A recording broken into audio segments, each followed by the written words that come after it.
Слава тебе, Боже, да слава тебе! Пресвятая Богородица, спаси нас! Святитель Отче наш Николай, моли Бога о нас! Преподобный Отче наш Сергий, моли Бога о нас!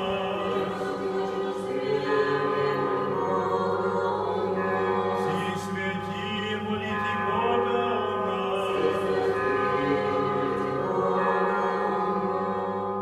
Во имя Отца и Сына и Святого Духа.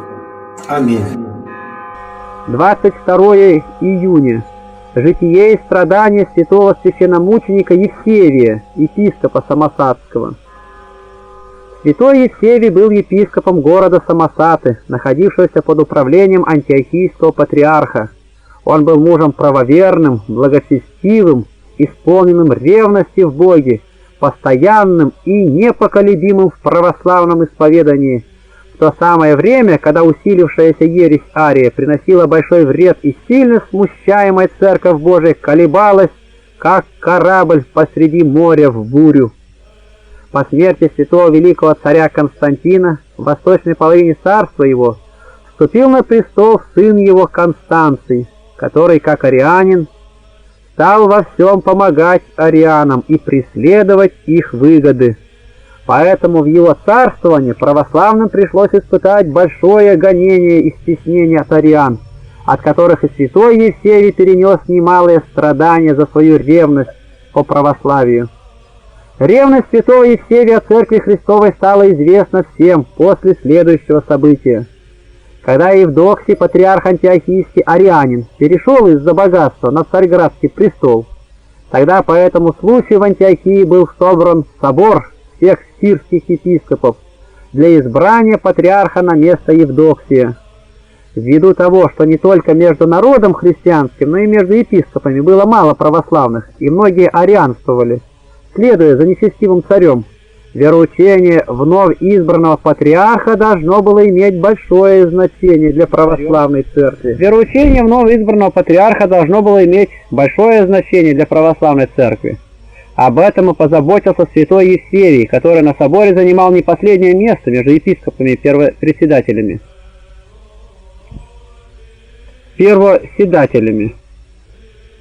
Зная хорошо епископа Севастийского, в Армении Милетия, как правоверующего и твердо держащегося символа Первого Вселенского Никейского собора, Евсевий всем советовал, чтобы этого епископа избрали на патриаршество.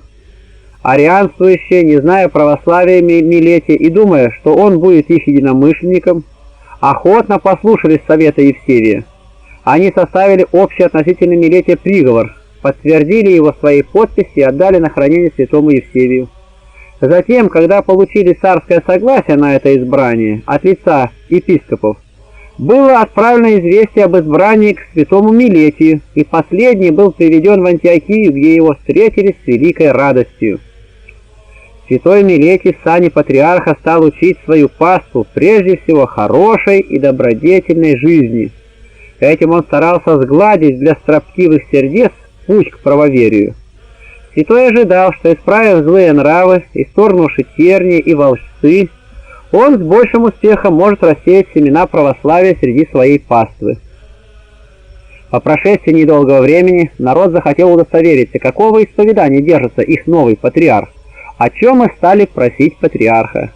По этому случаю святой Милетий произнес в церкви проповедь к народу, в которой восхвалял православную веру, утвержденную на Первом Вселенском соборе в Никее, и исповедовал Сына сопресносущным и соестественным Отцу, несозданным и Творцом всей твари.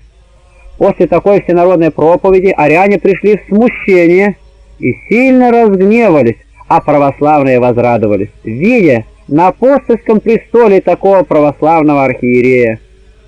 С яростью выгнали ариане патриарха из церкви в 30-й день по вступлению его на патриаршество и стали везде хулить его, называя его приверженцем еретика Савелия. Затем по их просьбе Милетий был осужден царем в заточение и ночью из Антиохии был отослан в ссылку. На место его ариане избрали в Антиохии Евзоя, арианина.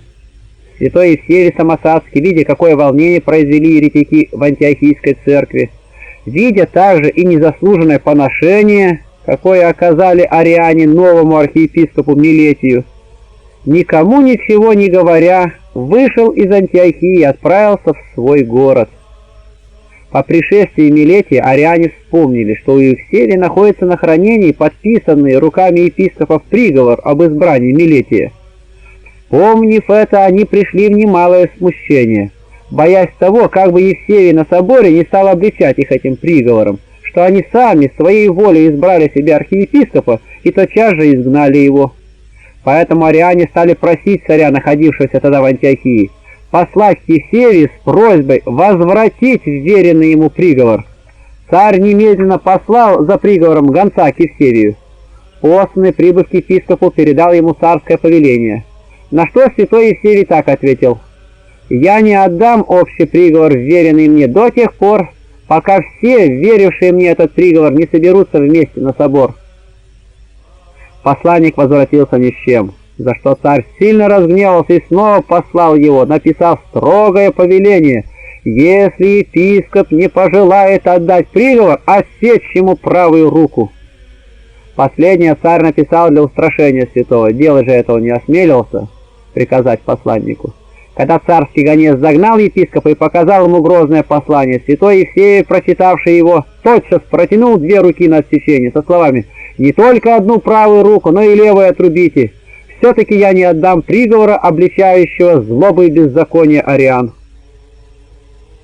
Снова посланный возвратился без приговора и рассказал обо всем царю. Царь, услыхав ответ святого епископа, очень удивился его безбоязненному мужеству и твердости, за что впоследствии восхвалял Евсевия перед многими. По прошествии нескольких лет умер злочестивый царь Констанций, после которого стал царствовать Юлиан Отступник. Этот царь сначала возвратил святого Милетия из заточения на Антиохийский престол, но потом снова изгнал его. Царствование Юлиана Церковь Христова испытала еще большее зло, чем царствование Констанция. К арианской ереси, смущающей всех правоверных во вселенной, присоединилось гонение от идолопоклонников. Сам царь явно отрекся Христа и стал открыто приносить жертвы идолам. На Церковь Христову и на христиан было воздвигнуто гонение, которое было направлено главным образом против духовенства. Эти гонения привели к тому, что многие православные церкви в это время остались без своих служителей, святительские престолы без архиереев, из которых одни были умерщвлены, а другие разогнаны или арианами в царствовании Констанция, или идолослужителями в царствовании Юлиана. Было до того тяжело, что если бы Господь не прекратил жизнь и царствование Юлиана, то едва ли осталась бы в целости какая-либо церковь со своими служителями. В такое лютое время святой Евсевий, утаив свой сан святительский, оделся в воинские одежды и в таком виде стал обходить Сирию, Финикию и Палестину, утверждая христиан в православной вере. Где он находил церковь без служителей, там он поставлял иереев и диаконов и прочих клириков, и везде поставлял епископами только тех, которые отвергали ересь Ария и мудрствовали православно. Вот какую ревность о Христе, каков труд, какое старание и попечение имел великий архиерей Божий Евсевий о Христовой церкви в это время. После позорной смерти Юлиана стал царствовать благочестивый христолюбивый царь Иоавиан с 363 по 364 год, при котором святой Милетий был снова возвращен на свой престол. В это время святой Евсевий и прочие православные архиереи стали с дерзновением, не боясь язычников, управлять своей паствою. По совету святого Евсевия Милетий собрал поместный собор в Антиохии, на котором было 27 епископов. Между ними первым после Милетия был Евсевий. На этом соборе был Пелагий, епископ ладикийский, о непорочной святой жизни которого рассказывает следующее. В юности своей Пелагий был убежден своими родителями вступить в брак, но когда был введен в чертог, то убедил свою невесту сохранить девство в чистоте. Так, под видом супружества он пребывал с женой в нетленном девстве, как брат с сестрой. Кроме всего, он отличался и многими другими добродетелями, ради которых был почтен от Бога и от людей святительским саном. Пелагий обнаруживал большую любовь к святому Милетию и святому Евсевию, и был их единомышленным другом, и вместе с ними поборником по благочестию. На упомянутом выше поместном Антиохийском соборе святые отцы повелели всем исповедовать и православно содержать единосущее Сына со Отцом, а также и то вероучение, которое было утверждено на Первом Вселенском соборе. К этому определению присоединились ариане и приложили свои подписи, хотя сделали это лицемерно, лишь на время из угождения царю православному, а главным образом боясь православных архиереев, святых Милетия, Евсевия и Пелагия, пользовавшихся от царя большим уважением. Благочестивый царь сильно любил этих столпов церковных за их правоверие и святую жизнь, и слушал их во всем, почему они были страшны еретикам, которые из боязни к ним присоединялись к церкви. По смерти недолго царствовавшего благочестивого царя Иовина вступил на престол Валент. Еретики снова возвратились к своему зловерию, как псы на свои блевотины, прежде всего совратив царя в арианство через жену его арианку Домнику. Император Валент правил с 364 по 378 год. Православная церковь снова стала терпеть притеснение, и епископы ее подверглись изгнанию. Святой Милетий был изгнан в Армению, святой Пелагий в Аравию, святой Евсевий был осужден в заточение во Фракию. Неправедный приказ неправедного царя относительно изгнания Евсевия был доставлен в Самосаты к вечеру. Святой Евсевий, узнав об этом, призвал к себе царского посланного и сказал ему: «Сегодня молчи и никому не говори о причине твоего прихода, а то узнает народ, и, возревновав, может возмутиться и убить тебя. Тогда я буду виновником твоей смерти». Сказав это, святой Евсевий совершил вечернюю молитву и ночью объявил тайну одному из своих верных слуг. Как только все заснули, святитель вместе со своим слугою вышли из архиерейского дома. Слуга нес за епископом возглавие и книгу. Когда путники пришли к реке Ефрату, текущей около городских стен, они сели в лодку, приказав гребцам грести, которые, потрудившись всю ночь, на другой день доставили путников в город Зевгму. Самосатяне, узнав, что святой архиерей оставил их, предались великому плачу и рыданиям, а вместе с тем стали расспрашивать, не знает ли кто, куда ушел святитель. Один из жителей видел, как святитель сел в лодку, и слышал, что святой повелел вести себя в город Зевгму, о чем он рассказал народу. Тотчас же многие жители сели в лодки, спешно поплыли за святителем и догнали его в Зевгме. Став перед лицом святителя, они восплакали великим рыданием, стараясь уговорить его, чтобы он возвратился в их город. Святитель отказался. После этого, каких только они не творили перед ним молений, каких не говорили слов, припадали к ногам, орошали их слезами, чтобы он только возвратился на свой престол. Святой Евсевий напомнил им следующее апостольское слово: «Всякая душа властям придержащим да повинуется, ибо нет власти не от Бога, сущие же власти от Бога установлены. Посему противящийся власти противится Божьей установлению, и противящийся себе грех приемлет». Приводя сие апостольское слово, святой говорил: «Мне невозможно быть противником царского повеления, да и для вас небезопасно противиться царской воле». После сего поняли пришедшие, что они не в состоянии убедить святого возвратиться обратно. И тогда стали давать ему в дорогу один золото, другой серебро, одежда, а иные рабов, как отходящему в дальнюю сторону. Из предлагаемого святой Евсевий взял очень немногое. При прощании святой поучал их держаться православной веры и апостольских догматов, а всех помолился Богу и, благословив всех, отправился в предлежащий путь во Фракию, куда был осужден на изгнание. Когда святой Евсевий находился в Истре, дошел слух, что во Фракию вторглись готы и сильно ее опустошают. Поэтому святой не пошел далее, но остался в Истре, где и пробыл до смерти злочестивого царя Валента. На место Евсевия Самосаты был назначен арианами епископ Арианин Евномий.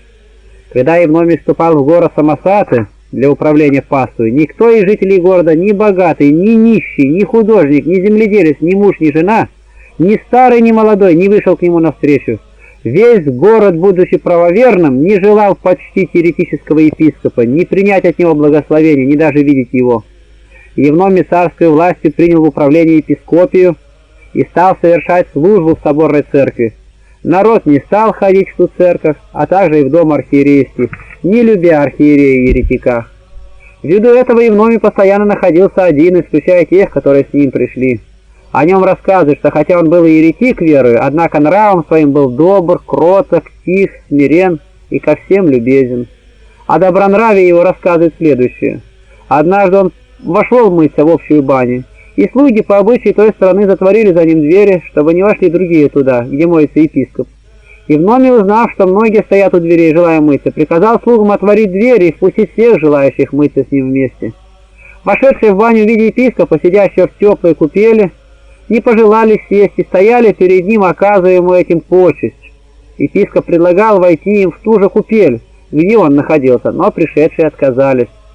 Понял тогда епископ, что пришедшие из-за него стоят и не желают мыться. Этим он сильно опечалился, вышел из купели и удалился из бани, не желая, чтобы его почитали. Оставшиеся в бане тотчас вылили воду из купели, как оскверненную омовением еретика, и самую купель хорошо омыли, внушаясь присутствие в ней еретика, и уже затем, согрев новую воду, устроили себе купель. Узнав об этом, Евномий окончательно убедился, что не может привлечь к себе народ самосадский, оставил епископию и удалился из города. По удалению Евномия ариане поставили самосады от своего зловерия епископа Лукия, явного волка и врага христовых овец. Граждане города этому епископу, как и первому Евномию, не оказывали почести. И он жил в общении только с пришедшими с ним, ибо никто из православных не ходил к епископу. Овцы же Христовы, хотя и были без своего пастыря Евсевия, однако хорошо помнили его учение и непорочно соблюдали святую веру. Насколько православные гнушались еретического епископа, можно видеть из следующего случая. Однажды много мальчиков на улице по детскому обычаю играли в мяч, перекидывая его от одного к другому. В это время пришлось проезжать здесь епископу. Случайно мяч упал под коней и колесницу епископа. Дети, видя это, громко стали кричать: «Мяч осквернился еретичеством! Мяч осквернился еретичеством!» Услыхав крики, епископ оставил одного из своих слуг узнать, что делают дети, ради чего они так громко кричали. Дети развели огонь и через пламя стали перекидывать мяч, думая этим огнем очистить мяч от еретичества. Так не только взрослые люди, но и малые дети гнушались еретичества епископа, который был как мерзость запустения на святом месте. Узнав об этом, Лукий не последовал кротости Евномия, но разгневался и многих священных лиц сослал в отдаленные места. Племянника Евсевия, блаженного Антиоха, достойнейшего священника, богоугодного и богодухновенного, искусного в книжной премудрости, сослал в Армению. Известнейшего среди служителей Господних диакона Еволкия прогнал в Оасимскую пустыню. Ввиду этого немалая печаль и скорбь постигли самосадский город. После страшной кончины злого царя Валента стал царствовать благоверный князь Грациан. Управлял западной половиной Римской империи с 375 по 383 год. Он тотчас же освободил всех архиереев и других священных лиц, изгнанных за православную веру, и повелел возвратить им прежние престолы. Тогда возвратили святой Милетий в Антиохию, святой Пелагий в Ладикию, святой Евсевий в Самосаты. Вместе с Евсеем в Самосаты возвратились и все изгнанные арианином, Лукием, а в числе их священник Антиох из Армении и диакон Еволкий из Иоасима.